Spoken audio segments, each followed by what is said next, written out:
being the fact that I haven't done an after action review in a long time, I thought to myself, oh, what the hell? Let me go ahead and knock out two birds with one stone by doing an after action review and a hot take on Transformers 1. Now, for anybody that doesn't know, with the after action reviews, the AARs, I always name some ups, some downs, and coulda, woulda, shouldas for, future purposes, right? Now, as far as the downs go, I'm going to relate that to, for coulda, woulda, shouldas as well. Well, actually, I have two gripes, and it's not about the film. It's just the way that one, the film underperformed at the theaters because you have a lot of people who don't like to go to theaters nowadays. And two, Paramount Pictures did not do everything in their power to properly promote this film the way they should have. Now, on paper, it looks very childish, it looks very kid friendly. But that leads me to the ups because Transformers 1 is anything but kid friendly because, one, it's an awesome film. As a matter of fact, I put it up there with my top five Transformers films of all time, with number one still being Transformers the movie from 1986. Two, the voice acting. Now, I was skeptical about Chris Hemsworth and Brian Tyree Henry voicing Orion Pax and D16 respectively. The two robots that will later on become Optimus Prime and Megatron later on, okay? Because for years, I've been used to Peter Cullen and Frank Welker voicing these two characters.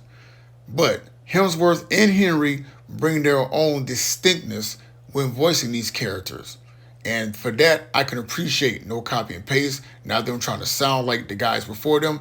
They did their own thing, so kudos to them for that. The character development. Every bot in here had their own time in the spotlight, if you ask me. Their character development, fleshing them out, which is ironic, I'm saying fleshing because they're all metal, okay? Character development was right there. And the action scenes. For a film that is supposed to be a family movie, I'm telling you, the action scenes in here were brutal.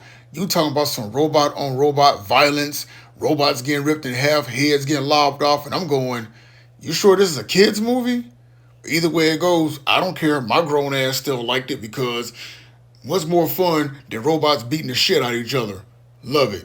And speaking of the voice acting, yeah, Lawrence Fishburne in there as Alpha Trion, Scarlett Johansson as Alita 1, Keegan Michael Key as B-126, who later on becomes Bumblebee. They brought their A game as well. Another up.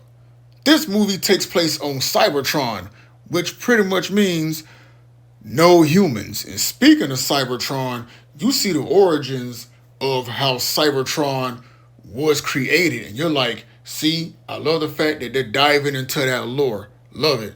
And it also gives us the origins of all of the primes before Orion Pax becomes Optimus Prime himself later on in the film. And I also love the fact how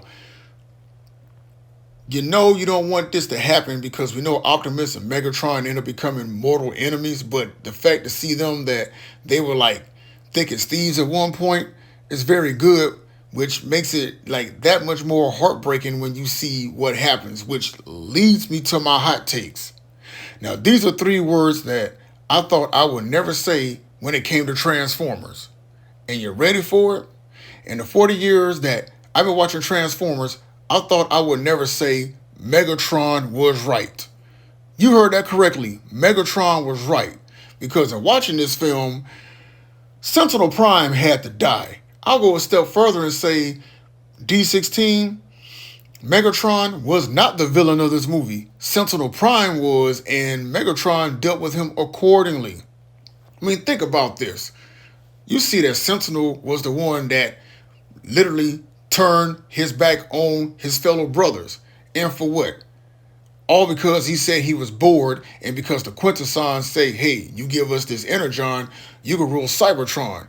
And if I was D16, I'd be mad as hell too because you're looking at all that Energon that you and all these other minor bots have like mined for years. Just for them to give it away, I'd be mad as hell too and ready to, crash out because it's just like in real life. Work hard, and then you have people who take credit for your hard work and they ain't put the labor in. Shit, I'd be ready to blow some heads and uppercut some motherfuckers myself. And I'm gonna keep saying it again. Megatron was right. Don't argue with me, argue with somebody else. But overall, Transformers 1, awesome film. Said it once and I said it again. Definitely in my top 5. And it's one of those movies that makes me say, you know what? Somebody paid attention to the lore and the source material. And I hope that Paramount Pictures is working on a sequel. Because if they don't do a follow-up with this, that will be criminal in itself as well. Just my thoughts, just my opinion. And as always, just saying.